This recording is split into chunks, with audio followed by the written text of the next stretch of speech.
Hello friends, welcome back to Deepa's ರುಚಿಯ ಸೊಬಗು. Friends, ಇವತ್ತು ನಾನು ತುಂಬ ಸಿಂಪಲ್ಲಾಗಿ ಹಾಗೆಯೇ ತುಂಬ ಟೇಸ್ಟಿಯಾಗಿ ಕ್ಯಾಪ್ಸಿಕಮ್ ಚಿಕನ್ ಕರಿನ ಯಾವ ರೀತಿ ಮಾಡ್ಕೊಳ್ಳೋದು ಅಂತ ತೋರಿಸ್ತಾ ಇದ್ದೀನಿ. ನೀವಿನ್ನೂ ನಮ್ಮ ಚಾನಲ್ನ ಸಬ್ಸ್ಕ್ರೈಬ್ ಮಾಡ್ಕೊಂಡಿಲ್ಲ ಅಂತಂದರೆ ಪ್ಲೀಸ್ ಸಬ್ಸ್ಕ್ರೈಬ್ ಮಾಡ್ಕೊಳ್ಳಿ. ಹಾಗೆಯೇ ಪಕ್ಕದಲ್ಲಿರುವಂಥ ಬೆಲ್ಲೈಕನ್ ಕೂಡ ಕ್ಲಿಕ್ ಮಾಡಿ. ಬನ್ನಿ ಹೇಗೆ ಮಾಡೋದು ಅಂತ ನೋಡೋಣ. ಮೊದಲಿಗೆ ನಾನು ಸ್ಟವನ್ನು ಆನ್ ಮಾಡಿಕೊಂಡು ಒಂದು ಫ್ರೈಯಿಂಗ್ ಪ್ಯಾನ್ ಬಿಸಿ ಇಟ್ಕೊಂಡು, ಪ್ಯಾನ್ ಬಿಸಿ ಆದಮೇಲೆ 4 ಟೇಬಲ್ ಸ್ಪೂನಷ್ಟು ಕುಕ್ಕಿಂಗ್ ಆಯಿಲ್ ಹಾಕ್ಕೊಂಡಿದ್ದೀನಿ. ಆಯಿಲ್ ಸ್ವಲ್ಪ ಬಿಸಿ ಆದಮೇಲೆ 3 ಮೀಡಿಯಮ್ ಸೈಜ್ ಈರುಳ್ಳಿನ ಉದ್ದ ಕಟ್ ಮಾಡಿ ಹಾಕ್ಕೊಂಡು ಈರುಳ್ಳಿನ ಚೆನ್ನಾಗಿ ರೀತಿ ಫ್ರೈ ಮಾಡ್ಕೊಳ್ತಾ ಇದ್ದೀನಿ. ಈರುಳ್ಳಿ ಸ್ವಲ್ಪ ಸಾಫ್ಟ್ ಆಗಬೇಕು, ಅಲ್ಲಿವರೆಗೂ ನೀಟಾಗಿ ಫ್ರೈ ಮಾಡಿಕೊಂಡು 1 ಟೇಬಲ್ ಸ್ಪೂನಷ್ಟು ಶುಂಠಿ ಬೆಳ್ಳುಳ್ಳಿ ಪೇಸ್ಟನ್ನು ಹಾಕ್ಕೊಳ್ತಾ ಇದ್ದೀನಿ. ಶುಂಠಿ ಬೆಳ್ಳುಳ್ಳಿ ಕೂಡ ಹಸಿ ವಾಸನೆ ಹೋಗಬೇಕು, ಸೊ ಅಲ್ಲಿವರೆಗೂ ಈ ರೀತಿ ನೀಟಾಗಿ ಫ್ರೈ ಮಾಡ್ಕೋಬೇಕಾಗುತ್ತೆ. ಶುಂಠಿ ಬೆಳ್ಳುಳ್ಳಿ ಚೆನ್ನಾಗಿ ಫ್ರೈ ಆದಮೇಲೆ ಒಂದು ದಪ್ಪ ಟೊಮೊಟೊನ ಚಿಕ್ಕದಾಗಿ ಕಟ್ ಮಾಡಿ ಹಾಕ್ಕೊಂಡಿದ್ದೀನಿ.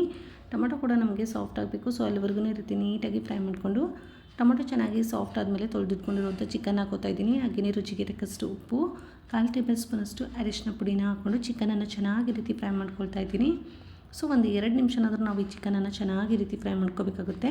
ಒಂದ್ಸಲ ಈ ಥರ ನೀಟಾಗಿ ಫ್ರೈ ಮಾಡಿ ಒಂದು ಲಿಡ್ಡನ್ನು ಕ್ಲೋಸ್ ಮಾಡಿ ಒಂದು 2 ರಿಂದ 3 ನಿಮಿಷ ನಾನು ಫ್ರೈ ಆಗೋದಕ್ಕೆ ಬಿಡ್ತಾ ಇದ್ದೀನಿ.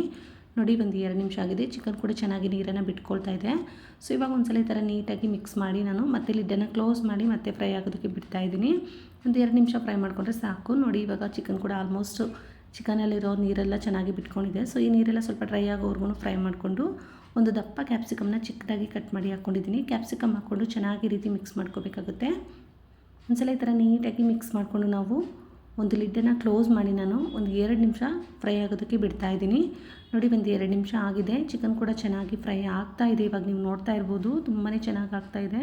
ಸೊ ಇವಾಗ ಒಂದ್ಸಲ ಈ ಥರ ನೀಟಾಗಿ ಮಿಕ್ಸ್ ಮಾಡ್ಕೋಬೇಕಾಗುತ್ತೆ. ನೀಟಾಗಿ ಮಿಕ್ಸ್ ಮಾಡಿ ಖಾರಕ್ಕೆ 1 ಟೇಬಲ್ ಸ್ಪೂನಷ್ಟು ಚಿಲ್ಲಿ ಪೌಡರ್ ಹಾಕೋತಿದ್ದೀನಿ. ಹಾಗೆಯೇ ಧನಿಯಾ ಪುಡಿ 1/2 ಟೇಬಲ್ ಸ್ಪೂನಷ್ಟು, 1/4 ಟೇಬಲ್ ಸ್ಪೂನಷ್ಟು ಗರಂ ಮಸಾಲ ಹಾಕ್ಕೊಂಡಿದ್ದೀನಿ. ಹಾಗೆಯೇ 1 ಟೇಬಲ್ ಸ್ಪೂನಷ್ಟು ಚಿಕನ್ ಮಸಾಲಾನ ಹಾಕ್ಕೊಂಡು ಮಸಾಲೆ ಎಲ್ಲ ಸ್ವಲ್ಪ ಹಸಿ ವಾಸನೆ ಹೋಗೋವರೆಗೂ ಚೆನ್ನಾಗಿ ರೀತಿ ಫ್ರೈ ಮಾಡ್ಕೋಬೇಕಾಗುತ್ತೆ.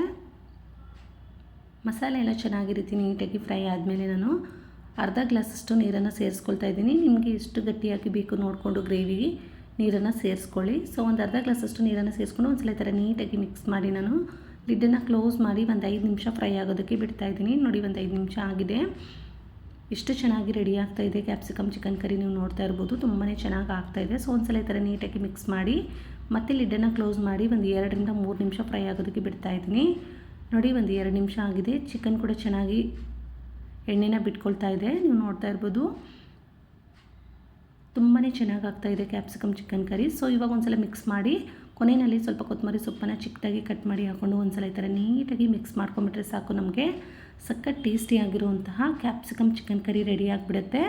ಇದನ್ನು ನೀವು ದೋಸೆ, ಚಪಾತಿ, ಪೂರಿ, ಪರೋಟ ಹಾಗೆಯೇ ರೋಟಿ ಯಾವುದಕ್ಕಾದರೂ ಮಾಡ್ಕೊಳ್ಳಿ, ತುಂಬಾ ಚೆನ್ನಾಗಿರುತ್ತೆ. ಮತ್ತು ರೈಸ್ ಜೊತೆ ಕೂಡ ಚೆನ್ನಾಗಿರುತ್ತೆ. ನೋಡಿದ್ರಲ್ಲ ಸಿಂಪಲ್ಲಾಗಿ ಕ್ಯಾಪ್ಸಿಕಮ್ ಚಿಕನ್ ಕರಿನ ಯಾವ ರೀತಿ ಮಾಡ್ಕೊಳ್ಳೋದು ಅಂತ. ನೀವು ಕೂಡ ಒಂದ್ಸಲ ಟ್ರೈ ಮಾಡಿ ಹೇಗೆ ಬಂತು ಅಂತ ಕಮೆಂಟ್ ಮಾಡಿ. ವಿಡಿಯೋ ಇಷ್ಟ ಆದರೆ ಲೈಕ್ ಮಾಡಿ, ಶೇರ್ ಮಾಡಿ, ಸಬ್ಸ್ಕ್ರೈಬ್ ಮಾಡ್ಕೊಳ್ಳಿ. Thank you for watching. Bye bye.